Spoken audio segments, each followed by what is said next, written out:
सब मियां नवाज शरीफ साहब से मुज़ाकरात के हवाले से आपने बात की, क्या किसी सतह पर इमरान खान साहब के साथ भी मुज़ाकरात हो रहे हैं? जी वो तो बिल्कुल वाज़ेह है। जाजुल हक साहब पैगामात लेके जा रहे हैं, लेके आ रहे हैं, कोशिश कर रहे हैं। इमरान खान के बगैर तो ज़ाहिर है दूल्हा के बगैर तो कोई बारात नहीं होती। इमरान खान सबसे अहम आदमी हैं। अब तो नवाज शरीफ साहब भी ये पैगामात भेज रहे हैं कि बेशक उसे नाअहल न करो मगर मुझे तो अहल करो किसी तरह, मुझे तो एक दफ़ा फिर वज़ीर आज़म बनने दो, कोई कोशिश तो मैं करूं। गो हाथ में जुम्बश नहीं, आँखों में तो दम है, रहने दो अभी सागर व मीना मेरे आगे। तो इमरान खान साहब से भी बात हो रही है, उनसे भी हो रही है, उनसे कोई ज़्यादा बिलवास्ता हो रही है। वो अपने खटक साहब और असद उमर साहब और एक आध और भी है गालिबन कोई, और उधर ही साग डार के जरिए हो रही है। अच्छा, इमरान खान साहब का भी एक ज़माने में बरूजा था कि हुकूमत मिल जाएगी हर चीज़ ठीक कर लेंगे, फिर हर चीज़ ठीक हुई। अब वो कहते हैं मेरी ज़िंदगी का वो बदतरीन दौर था, सबसे ज़्यादा तकलीफ दौर था। तो ये ऐसे ख्वाब हैं, जैसे मैंने पहले भी आपसे कहा, जो ये ख्वाहिशात और ख्वाब हैं, ये प्रैक्टिकली नहीं हो सकता। लेकिन वो 17 जुलाई की शिकस्त के बाद खौफजदा बहुत हैं कि उनका नामो निशान मिट जाएगा। हालांकि थोड़ा सा तहम्मुल का मुजाहरा करें, मगर फिर मैं सोचता हूँ करें भी तो कैसे करें भाई। 16 अरब की मनी लॉन्ड्रिंग तो साबित है, और हमजा साहब का पता नहीं वापस आते हैं कि नहीं आते, इसलिए कि किसी वक्त गिरफ्तार तो हो सकते हैं। अब तो इस वक्त नहीं, फौरी तौर पे तो किसी वक्त तो हो ही सकते हैं। और शहबाज शरीफ साहब के खिलाफ भी मनी लॉन्ड्रिंग साबित है।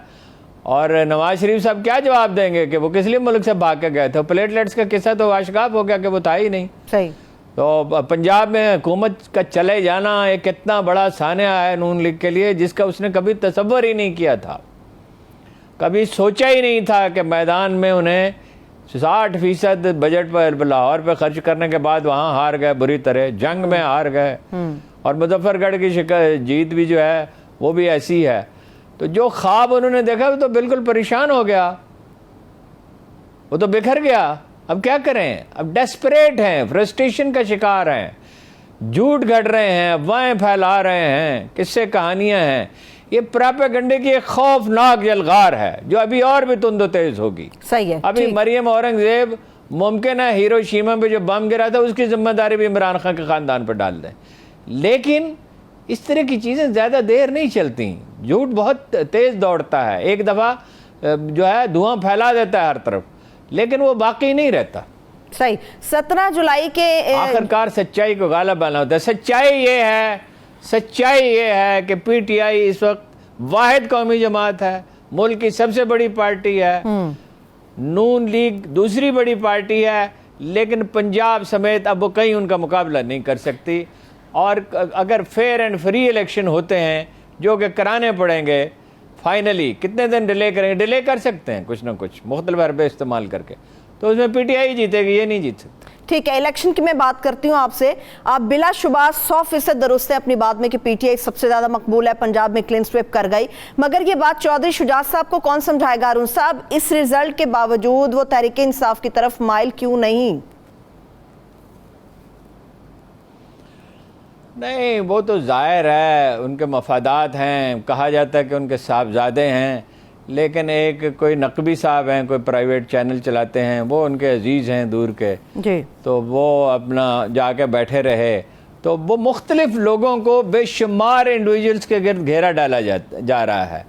कुछ लोगों को तंग किया जा रहा है, कुछ को धमकियाँ दी जा रही हैं, अखबार नवीसों को, पॉलिटिकल वर्कर्स को, लीडरों को उनकी कमज़ोरियाँ ढूंढी जा रही हैं, कुछ लोगों को इंसेंटिव दिए जा रहे हैं। चौधरी साहब को घेर लिया गया है, वो बीमार हैं, और वो आखिरी वक्त तक तो ये कहते रहे कि भाई मैं परवेज़ इलाही के साथ, उनके बयानात छपे हुए हैं कि परवेज़ इलाही के सिवा कोई उम्मीदवार हो ही नहीं सकता, और दिलो जान से उनके साथ हैं। फिर उनको घेरा 5 घंटे जो जरदारी साहब वहाँ बैठे रहे, तो जाहिर है वो मंसूबे 5 घंटे, आधा घंटा बैठना उनके लिए मुश्किल है, और बेशुमार लोगों को मुतहर्रिक कर दिया गया। हर वो शख्स जिससे उनकी शनासाई थी चौधरी शुजात की, और साहबजादों को उकसाया गया, ख़ानदान में इख्तलाफात पैदा किए गए। तो वो ये दबाव में उन्होंने फैसला किया, खुशी से नहीं किया। सही, ठीक है। फिर आपने इंतखाब की भी बात की, 2 मुख्तलिफ लीडर हैं, 2 मुख्तलिफ महीने हैं, मार्च का महीना भी सामने आ रहा है इंतखाब के लिए, अक्टूबर की भी बात हो रही थी। अब बेसिकली इंतखाब होगा कब? इमरान खान चाहते हैं अक्टूबर में हो जाए, नवाज शरीफ साहब चाहते हैं मार्च में हो। एक महूम सी उम्मीद है उन्हें कि वो आएंगे और अगर उनकी ज़मानत हो जाए, हाई कोर्ट से उनकी ज़मानत कराने की कोशिश की जाएगी, तो फिर वो मुल्कगीर मुहिम चलाएंगे और कुछ अपनी पार्टी को मुतहर्रिक कर लेंगे, क्योंकि मरियम तो बहुत बुरी तरह नाकाम हुई और शहबाज शरीफ साहब भी नाकाम हुए। ये जो डॉलर की तबाही हुई है, इस पे आपने कोई सवाल ही नहीं पूछा। मैं आती हूँ। तो वो उसकी वजह शहबाज शरीफ थे ना।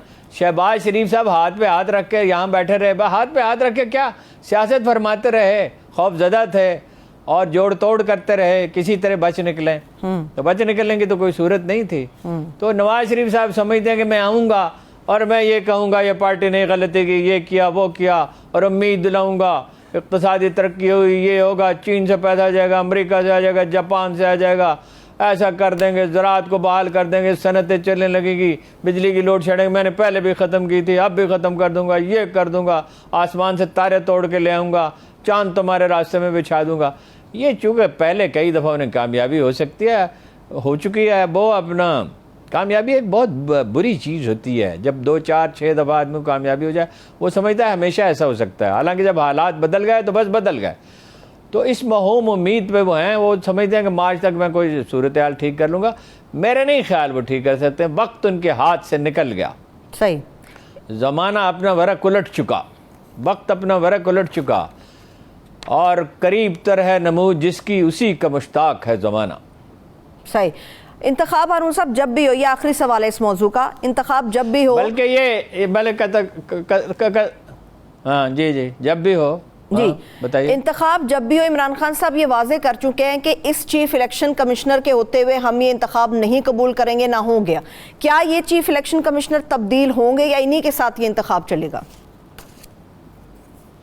नहीं जी, जिन लोगों के हाथ में मामलात है वो चीफ इलेक्शन कमिश्नर को कहाँ जाने देंगे। चीफ इलेक्शन कमिश्नर तो एक मजबूर आदमी है, एक तरह के जंगी कैदी हैं।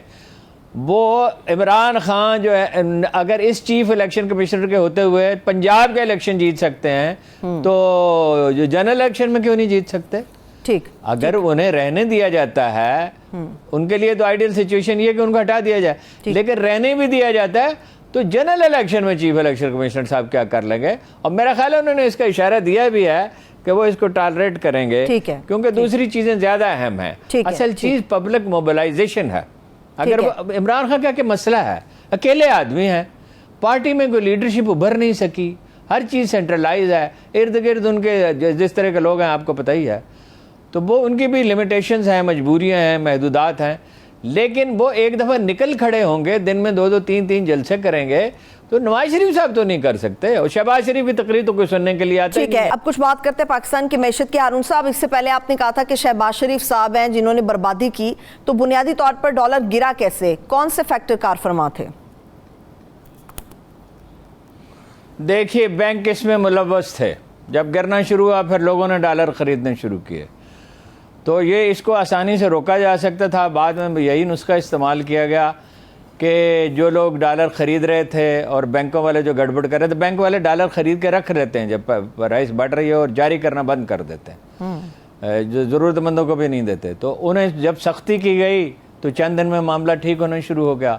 एक दूसरा फैक्टर ये है मेरे ख़्याल में, जो मैं समझता हूँ कि इसमें गैर मुल्की मुलव्वस हो सकते हैं जो पाकिस्तान को डिस्टेबलाइज करना चाहते हैं, और सब जानते हैं कि किसकी ये कैपेसिटी है।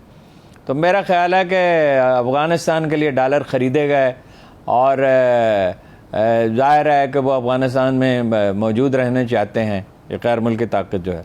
सही। तो लेकिन जब वो सख्ती की गई और सट्टेबाजी को रोक दिया गया, सट्टा ये है कि भाई डॉलर लेके रख लें और जारी न करें, ज़रूरतमंद को न दें, तो लोगों ने भी ज़ाहिर है मौके से फ़ायदा उठाया। जो खुद गर्ज लोग होते हैं ऐसे वक्त में मुल्क का मफाद तो नहीं सोचते। अगर फौरी तौर पे वो यहाँ बैठे पंजाब हुकूमत बनाने की कोशिश कर रहे थे और उन्हें इसकी कोई परवाह नहीं थी शहबाज शरीफ साहब को कि मुल्क की इकानमी तबाह हो रही है, जब कदम उठाया गया तो चीज़ें ठीक होनी शुरू हो गई। देखिए, जनरल मुशर्रफ के ज़माने में 100 रुपये से डॉलर जो है वो 60 रुपये पे पहुँचा था, और ज़रा सा बढ़ता तो वो डिटर्मिनेंट थे 60 रुपये पे रखने पे। 10-20 पैसे बढ़ता था ज़्यादा से ज़्यादा, इससे ज़्यादा फ़र्क नहीं पड़ता था। एक दफ़ा 1 रुपया बढ़ गया तो फौरी तौर पे हंगामी मीटिंग की गई और जो जो जो जो इक़दामात ज़रूरी थे निगरानी की गई, मनी एक्सचेंज वालों की भी और बैंकों की भी, और हर एक को मैसेज दिया गया कि ये नहीं हो सकता। वो विजिलेंट रहना पड़ता है। फिर ये है कि जब हुक्मरान ख़ानदान मनी लॉन्ड्रिंग में मुलव्वस हों और मुल्क से पैसे भेज रहे हों तो नतीजा ज़ाहिर है। सही है, ठीक है, ठीक है। अब कुछ क्रिप्टो करेंसी की भी बात करते हैं अरुण साहब। ईरान के हवाले से है कि उसने क्रिप्टो करेंसी का इस्तेमाल किया है। इस्तेमाल क्रिप्टो करेंसी का क्यों किया? ये तो आलमी मालियाती करेंसी नहीं है। सिर्फ ये वाक़या नहीं हुआ कि ईरान ने डिजिटल करेंसी इस्तेमाल किया, वाक़यात और भी बहुत हो रहे हैं। देखिए, इंडिया ख़रीद रहा है, बेपनाह तेल ख़रीद रहा है रूस से, कोयला भी ख़रीद रहा है, और भी बहुत सी चीज़ें ख़रीद रहा है, और अदायगी हो रही है एशियाई करेंसियों में, चीनी करेंसी में, भारतीय करेंसी में, रूसी करेंसी में। इसी तरह इसलिए कि वो अमेरिका और वो रूस और चीन अब इस पर डिटरमिन्ड हैं कि डॉलर को कमज़ोर किया जाए। इस वक्त तो वक्ती तौर पर डॉलर गेन कर गया है, लेकिन इस पर इन्हिसार ना हो आलमी मईशत का।